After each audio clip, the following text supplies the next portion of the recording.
हालांकि हर लेखक अपने हिसाब से कुछ जोड़ता है, कुछ घटाता है। जैसे रामचरितमानस में बहुत रोचक बात है कि रामचरितमानस में शंबूक वध का प्रसंग गायब हो गया है। शंबूक कौन है अभी आपको शायद नहीं पता होगा। आप में से कितने लोग शंबूक को जानते हैं? हाथ खड़ा करें। शंबूक नाम के चरित्र से परिचित हैं?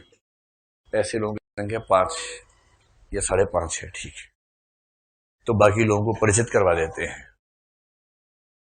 अब देखिए, जो भगवान राम के भक्त हैं, समर्थक हैं, उनको भक्ति का पूरा हक है, पर जो भक्त नहीं है उनको भी तो मूल्यांकन करने का हक भी तो है। तो वाल्मीकि के रामायण में एक प्रसंग आता है। प्रसंग ये है कि राम राजा बन गए हैं, वशिष्ठ उनके राजगुरु हैं, और अचानक वशिष्ठ ने राम से कहा कि देखिए राजन, कुछ हमारे क्षेत्र में गलत हो रहा है, और कुछ इतना गलत हो रहा है जिसकी वजह से कुछ प्रकोप हो सकता है। तो राम ने पूछा भी ऐसा क्या हो रहा है? तो कहा ये तो आपका काम है पता करना, आप राजन हैं, हमारा काम तो खाली बोलना है, बताना है। तो राम निकले अपने राज्य में देखने के लिए कि कहां कुछ अनैतिक कार्य हो रहा है। पर राम के राज्य में अनैतिक कार्य कैसे हो? तो राम राज्य है, जो आजकल सरकार कह रही है कि आने वाला है जल्दी ही। घूमते घूमते अंत में एक व्यक्ति उनको मिल गया तपस्या करता हुआ। तो राम ने पूछा भाई कौन हो? उसने कहा मेरा नाम शंबूक है। तो राम ने कहा किस वर्ण से हो, किस जाति से हो? तो उसने बताया कि वो शूद्र जाति से है। बस यही मामला था। राम के राज्य में एक शूद्र व्यक्ति तपस्या कर रहा है, ये भगवान राम कैसे बर्दाश्त करते? वशिष्ठ जी ने कहा है अनैतिक है। ज्ञान आ वहीं से रहा है सारा। और उसके बाद वाल्मीकि रामायण का प्रसंग है, इतना सुनना था कि राम ने उस व्यक्ति की गर्दन धड़ से अलग कर दी। ये वाक्य वाल्मीकि रामायण में है। इतना सुनना था कि राम ने उसकी गर्दन धड़ से अलग कर दी। खट से तलवार बनी, खचाक से गर्दन उड़ते हुए। शूद्र होकर तपस्या करेगा, वो भी राम के राज्य में। आपको अच्छा नहीं लग रहा होगा ना कि ये भगवान राम पे सूट नहीं कर रहा है ना? असल में राम कोई एक व्यक्ति नहीं है, वो तो समय के साथ बदलती हुई छवि है। फिर भवभूति है, उसे काफी समय के बाद उन्होंने एक पुस्तक लिखी उत्तर रामचरित नाम से, बहुत प्रसिद्ध पुस्तक है। भवभूति के सामने भी यही समस्या आ गई कि शंबूक क्या करें भाई। राम गए, पूछा कौन हो भाई? शंबूक किस जाति के हो? शूद्र। अच्छा। राम ने तलवार पकड़ ली। पर राम को दुविधा हुई थोड़ी सी कि यार शूद्र है तो क्या हो गया, तपस्या कर रहा है तो भगवान तो सबके लिए होते हैं। और फिर राम ने सोचा कि मैं कौन इन चक्रों में पड़ेगा, ऋषि मुनि से कौन बहस करेगा। थोड़ी देर सोचने के बाद राम ने उसकी गर्दन काट दी उत्तर रामचरित में। फिर तुलसीदास आए, रामचरितमानस। रामचरितमानस में ये प्रसंग है ही नहीं। क्या लगता है तुलसीदास भूल गए होंगे या जानबूझ के छोड़ा होगा?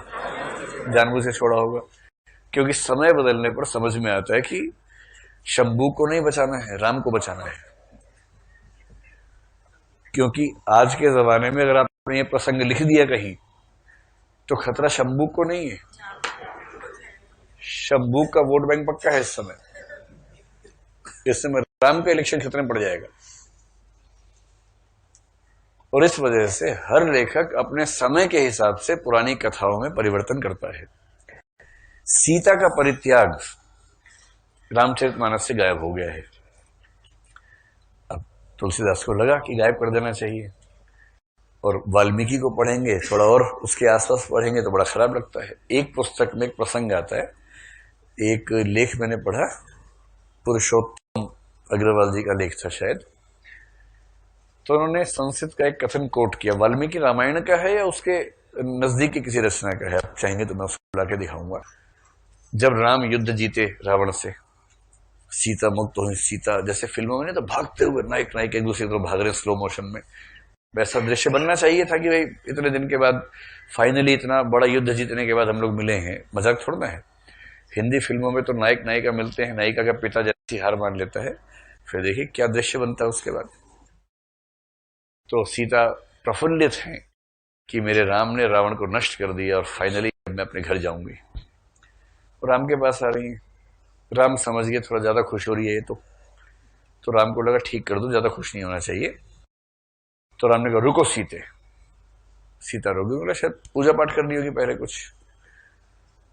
तो राम ने जो वाक्य बोला है ना, बड़ा खराब वाक्य बोला है। मैं तो बोलते हुए मेरी जबान कट के गिर जाएगी, पर बोलना होगा, क्या करें।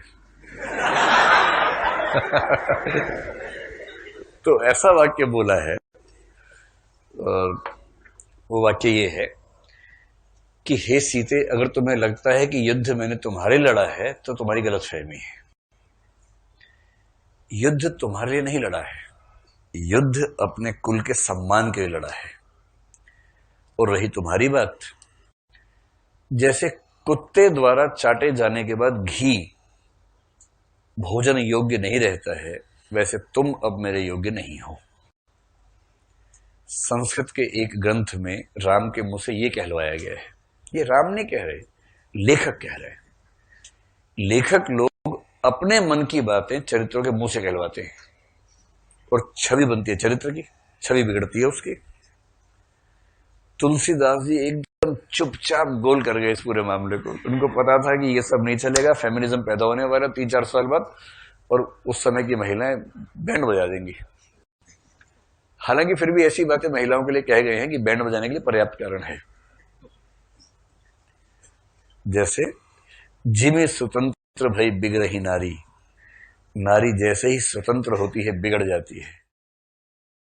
महावृष्टि चली फूटी की यारी, जैसे बहुत तेज बरसात में क्यारियां फूट जाती हैं, पानी बाहर चला जाता है, ऐसे ही जिमी स्वतंत्र भई बिगड़, ऐसे 1000 वाक्य बुलवा दिए हैं। तो तुलसीदास की पूरी खबर लेंगे जब उनका नंबर आएगा, पूरी खबर लेंगे इस मामले में।